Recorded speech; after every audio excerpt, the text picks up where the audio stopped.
All right, welcome to our video of some production tips and tricks for those who choose to record their scripts. It's worth knowing, by the way, that I'm not going to be talking about editing software, just because I don't edit very much and I don't know very much about that. But I do know a little bit about putting together a show and what that takes. So to start off with, because your show is going to have different characters, right? You've got the host and then you've got the three different guests at a minimum. If you're doing them all, pick something simple to distinguish between the roles, right? This is one of those things where less can be more. So something simple might be hats of different sorts. It might be different shirts to distinguish between characters, just something to signal your audience that it's somebody different who's doing the talking. And you can also have some fun with the roles. Try to give them some slightly different personalities, right? Maybe different tones of voice. You know, it's super easy to make your voice a little bit deeper or to maybe go a little bit higher. You know, different things like that will help distinguish the characters from each other without you needing to go all out. Another tip or trick, if you don't want to perform them all, right, is to recruit some friends or family members, or maybe even if you happen to have them, some puppets or stuffed animals, right, and do some voices. So you don't actually necessarily have to be on there for your message to come through. You could be the one behind the camera. But just some different tips or tricks, ways so that you can do this all by yourself, or like I said, get some other folks involved if you want to. At a minimum, you'll probably need somebody to run your camera for you. So filming tips. Lighting can make a huge difference. You want to make sure the lights are behind the camera so you don't overexpose things. Let me show you here. So I've got my desk lamp up here on the left, and as I turn it towards me, see that top corner right here? This is where the light bulb is, and you see how that can't really see it, and see how one side of my face is a lot different than another. You want the lights behind the camera so you don't overexpose things, or you want them directly in front of the camera so that it's close to the camera and it's shining straight up.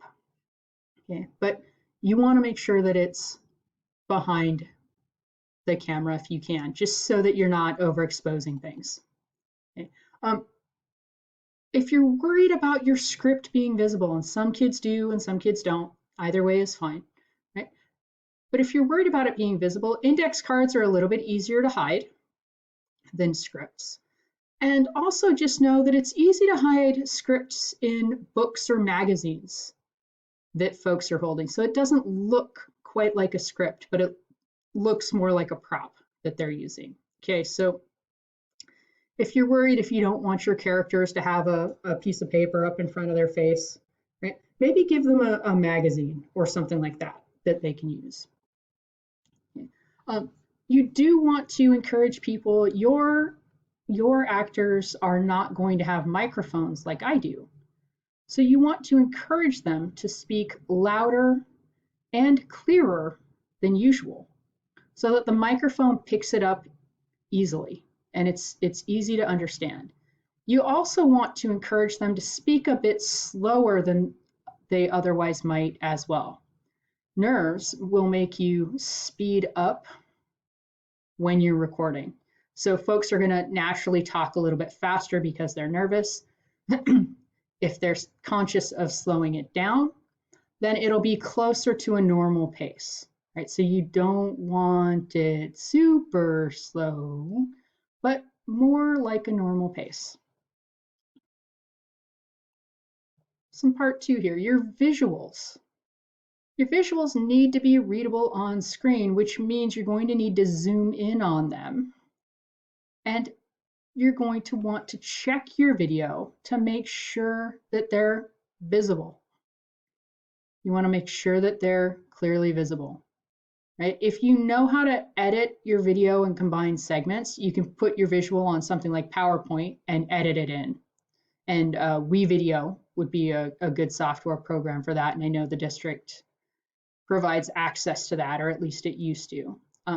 if you don't know how to do the zoom in thing and the segments thing, pause your recording, get your camera zoomed in as much as you want it to be, record again, pause, zoom it back out, and continue, right?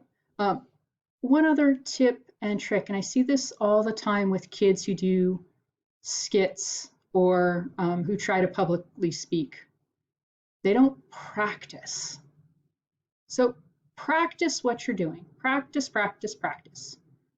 And you want to do that because it gives you a chance to get all the kinks out, right? It makes there be fewer verbal stumbles as folks are trying to read the script because they're not cold reading it, right? And a cold read is when you read it the first time.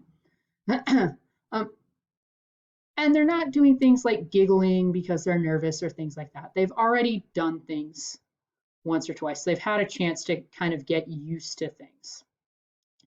And doing that will really just help it run a little bit smoother.